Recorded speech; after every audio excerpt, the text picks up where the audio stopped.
En 1962, en la bulliciosa Ciudad de México, el cuerpo de Julia González Tejades, una mujer que ganaba la vida como prostituta en el bar El Imperial, fue descubierto en una de las habitaciones del Motel Drigales en la colonia Guerrero. La escena macabra fue presenciada por los mismos empleados del establecimiento, quienes quedaron horrorizados ante la cruda escena que se encontraba frente a sus ojos. El macabro descubrimiento desencadenaría una investigación policial que llevaría a las autoridades mexicanas a enfrentarse a la figura de Mario Alcalá Canchola, un asesino que encarnaría a la perfección el concepto de copycat killer. Este término, ampliamente utilizado en el ámbito de la criminología, hace referencia a aquel individuo que comete un crimen imitando deliberadamente el modus operandi de un asesino en serie previamente conocido.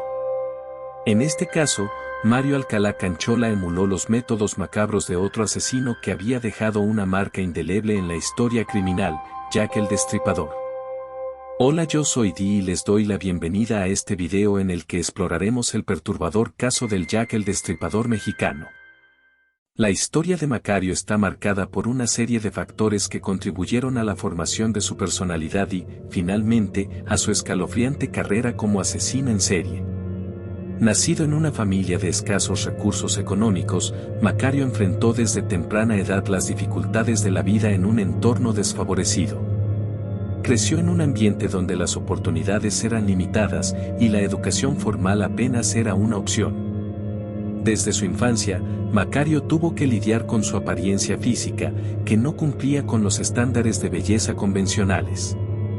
Esta situación lo llevó a desarrollar un profundo complejo de inferioridad, una sensación de que no encajaba en la sociedad tal como se esperaba. La autoestima de Macario se vio afectada negativamente por estos sentimientos de inadecuación, y su autoimagen se deterioró con el tiempo. A medida que crecía, Macario buscó formas de superar sus limitaciones y alcanzar la grandeza. Sin embargo, sus esfuerzos en diferentes áreas, como su breve paso por la infantería de la Guardia Presidencial, terminaron en fracaso. Fue despedido de su puesto militar debido a su incompetencia y falta de disciplina, lo que marcó uno de los primeros reveses en su vida. En su búsqueda de reconocimiento y éxito, Macario incursionó en el mundo del boxeo, con la esperanza de que este deporte pudiera ser su boleto hacia la fama y la admiración. Sin embargo, sus habilidades en el ring eran limitadas y nunca logró destacar como boxeador. Esta nueva derrota lo dejó desilusionado y alimentó aún más su sensación de fracaso. La vida personal de Macario también estaba plagada de conflictos. A pesar de haberse casado y tenido varios hijos, su matrimonio fue tumultuoso. Su esposa, quien lo conoció más de cerca que nadie, describió su actitud con palabras contundentes: se siente superior a todo aquel que lo rodea. Esta actitud arrogante y prepotente contribuyó a la tensión en su hogar y agravó aún más su complejo de superioridad. Finalmente, Macario encontró empleo como policía preventivo, adoptando el nombre falso de Fernando Ramírez Luna. Durante su tiempo en la fuerza policial, adquirió conocimientos básicos sobre técnicas de investigación de crímenes, incluido el análisis de huellas dactilares y otras habilidades que más tarde utilizaría en sus horribles crímenes. Sin embargo, su carrera en la policía llegó a su fin de manera abrupta cuando fue acusado y encontrado culpable de abuso de autoridad y uso excesivo de la fuerza durante el arresto de un individuo. Esta condena resultó en su despido, marcando el cierre de una etapa en su vida que lo llevaría por un camino mucho más oscuro y siniestro, el de un asesino serial que aterrorizaría a México y ganaría el siniestro título de Jack el Destripador mexicano. El 20 de septiembre de 1962, un macabro descubrimiento sacudió la tranquilidad de una habitación de hotel en la colonia Guerrero, Ciudad de México. En aquel lúgubre recinto, yacía el cuerpo sin vida de Julia González Trejo, una prostituta que solía trabajar en un cercano bar. La noche previa al macabro hallazgo, Macario Alcalá Canchola había cruzado caminos con Julia. Después de un breve encuentro, Macario contrató sus servicios sexuales.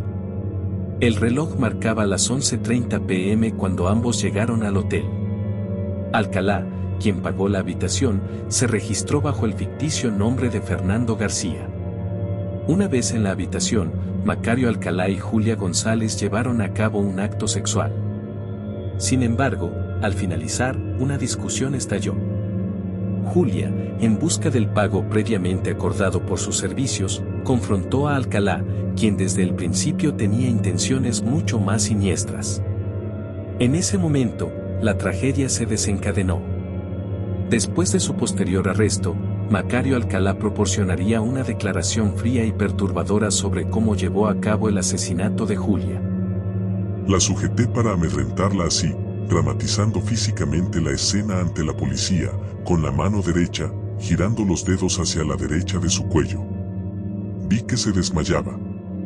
La escena del crimen que la policía encontraría ese 20 de septiembre parecía el escenario de una puesta escénica. El cuerpo fue colocado desnudo sobre la cama tendida. En la habitación se habían eliminado todos los indicios de lucha.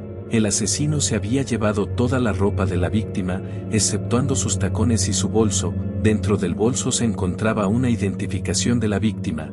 El asesino quería que la víctima fuera identificada. El asesino había tenido cuidado de no dejar huellas dactilares, y en uno de los espejos de la habitación habían escrito con pintalabios la leyenda: Jack, reto a Cueto. Cueto era el apellido del jefe de policía. Después del descubrimiento del cuerpo de Julia González Tejades, la policía interrogó a sus compañeros del bar y al personal del motel Trigales. Tras obtener un retrato hablado del último cliente de González, finalmente llegaron a Alcalá, quien fue arrestado días después. Alcalá confesó el asesinato de González, pero negó haber cometido cualquiera de los otros asesinatos de los que fue acusado, que incluían alrededor de 12 mujeres asesinadas en vecindarios pobres de la Ciudad de México de manera similar a González, entre 1960 y 1962. Aunque solo confesó el asesinato individual, durante el interrogatorio, Alcalá hizo comentarios sobre los asesinatos de las otras mujeres que contenían información que solo la policía conocía y que los medios no sabían.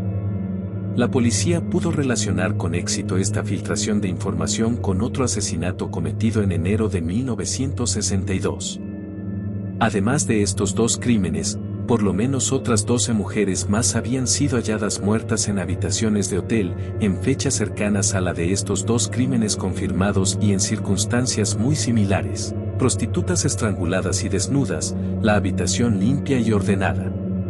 A esto se suma el hecho de que muchos allegados de Alcalá declararon que éste solía hablar de asesinatos de prostitutas, aún antes de que se hablara de ellos en los medios de comunicación. Daba detalles de los crímenes que se supone nadie sabía porque no habían sido filtrados a la prensa y se mostraba molesto si la persona con quien estuviera hablando no supiera nada al respecto.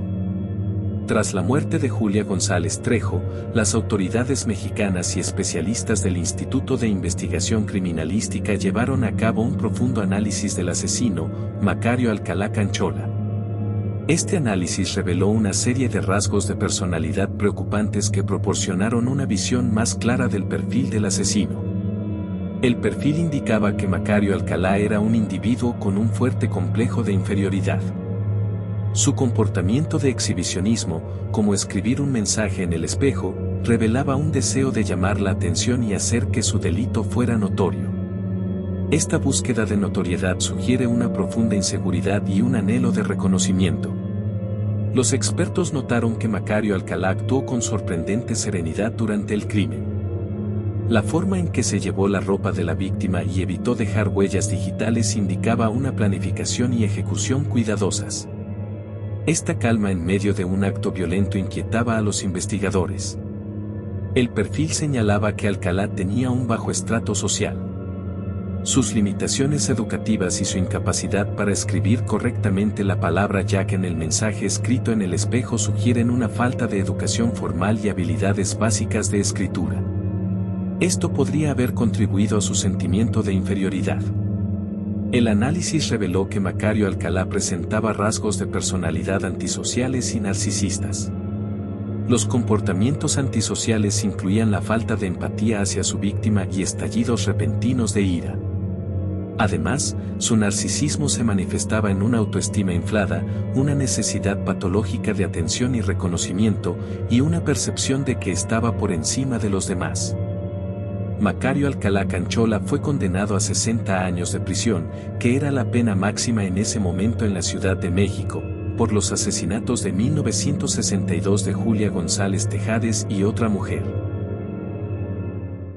Este intrigante caso del Jack Destripador mexicano que conmocionó a la Ciudad de México en 1962 nos deja reflexionando sobre la complejidad de la mente criminal y la necesidad de entenderlos, factores que pueden llevar a alguien a cometer actos tan atroces. ¿Qué opinas sobre este escalofriante caso? Déjanos tu opinión en la caja de comentarios y no olviden suscribirse.